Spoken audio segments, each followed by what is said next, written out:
Um, Hi Nima. This is my presentation about the the trade the trade assignment.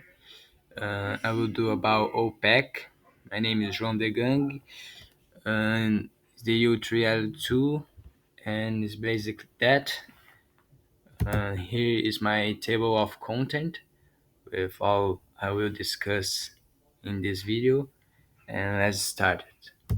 So the Organization of the Petroleum Exporting Countries (OPEC) is a group of 13 oil-rich countries that together control nearly 40% of the world oil supply, which they are Algeria, the Republic of Congo, Equatorial Guinea, Gabon, Iran, Iraq, Kuwait, Libya, Nigeria, Saudi Arabia, the United Arab Emirates, and Venezuela. These countries collaborate to coordinate and unify their petroleum policies, ensuring stable oil markets and a steady income for oil-producing nations. Most prominent members are Iran, Iraq, Kuwait, Saudi Arabia, and Venezuela.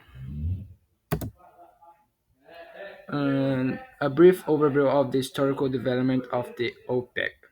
OPEC was established in 1960 by Iran, Iraq, Kuwait, Saudi Arabia, and Venezuela. Its membership has expanded and contracted over the years. The original five sought to build a united front to respond to oil price cuts imposed by the multinational oil companies that control most petroleum imports into Western countries, as well as the U.S. government import caps that dressed up all foreign in the 1950s. And OPEC's founding members not only set out to negotiate higher global posted prices for oil, but also pursued greater control over their own resources through the nationalization of international oil company concessions. Most OPEC nations now own all of their oil reserves. Member states coordinate policies on oil prices and production levels at regular and emergency meetings around the world, often at OPEC's Vienna headquarters. Delegations are usually led by the oil minister of each member country, and a secretary general appointed by the bloc is entrusted with the day-to-day management of the organization. And now let's talk about a brief overview of the stated objectives of OPEC. OPEC's objective is to coordinate and unify petroleum policies among member countries in order to secure fair and stable prices for petroleum producers, an efficient economic and regular supply of petroleum to consuming nations, and a fair return on capital to those investing in the industry. Now, a brief overview of Canada's history and involvement with OPEC. Canada has never been a member of OPEC and has historically been a competitor to the organization, though it has been involved in dialogues with OPEC. Canada is a major oil producer outside of OPEC, with large reserves that grew significantly off the oil crisis of the 1970s, which spurred domestic development, which spurs domestic development.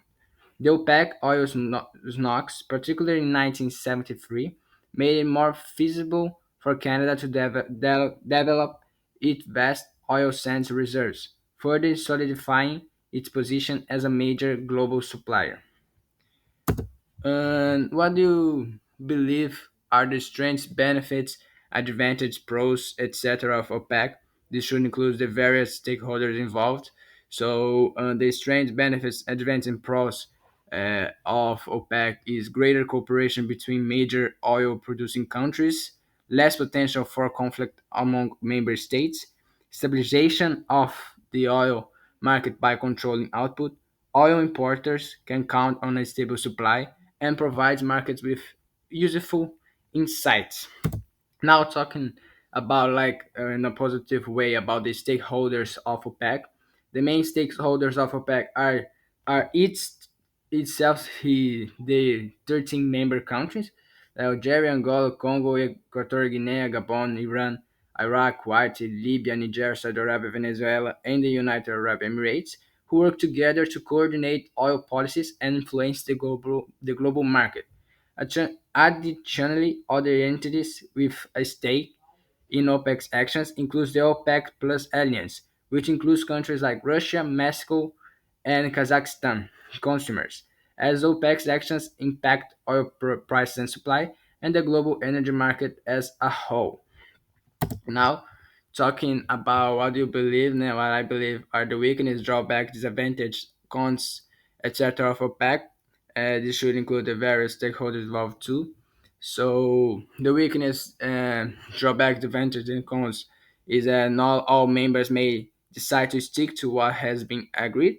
Strong influence by the cartel's top producers and member states, especially the smaller ones, have to give up a certain degree of freedom when competing in the oil market.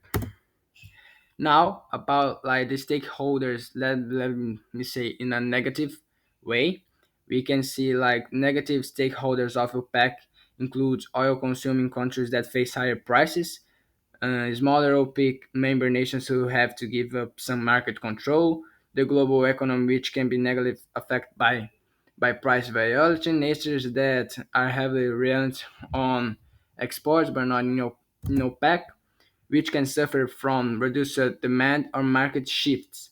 Some of these groups, like consumer nations, are not part of the organization but are still heavily impacted by its policies.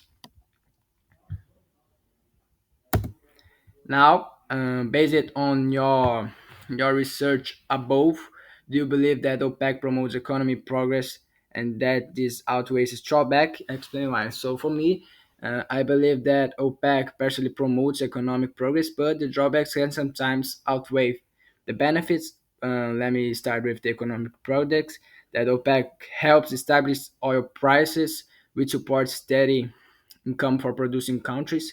The organization allows member nations to plan long-term economic strategies and fund development projects using oil revenue. And by coordinating production, OPEC can prevent extreme price drops that could harm the economy of oil exporting countries. This is a lot of things that OPEC helps economy progress of OPEC.